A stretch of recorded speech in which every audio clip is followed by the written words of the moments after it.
পেয়ারা আছে আমাদের মনে করেন 6,500 গাছ। এর মধ্যে যে এখন নতুন ডগা আসছে, এখন এইগুলো তখন ডগা আসবে, ডগা আসার পরে মনে করেন যে পেয়ারা ফুটবে। এই পেয়ারা যে সাইডে ফুটছে কাউসার সেই সাইডে একটু চলো এলেন, এখন আসবে। এই দুই রকম আছে, এই যে এই দেখেন, এই দেখেন, এই যে নতুন, এটা আমরা বর্ষার মধ্যে পাওয়া যাবো।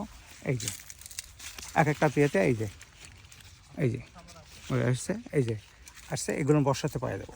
মানে দুই প্রকারই আছে, তো একটু পর্যটন এগুলো পেয়ারা। আপনার এটা থাই পেয়ারা, এই যে বলুন যে 80 কেজি আছে, ছাই আছে, এটা থাই।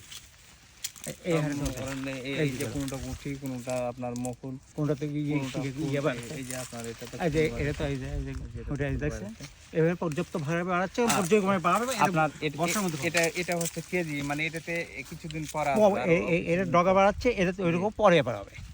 মানে দুই প্রকার। এই যে এটাও থাই, থাই সবগুলো থাই, এগুলো থাই পেয়ারা।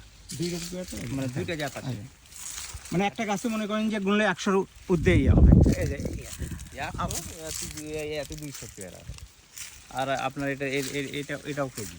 এটাতে মানে কিছুদিন পরে আবার এই যে এইগুলো কিছু বাড়াইছে, কিছু বড় হবে, কিছু মুকুল হবে।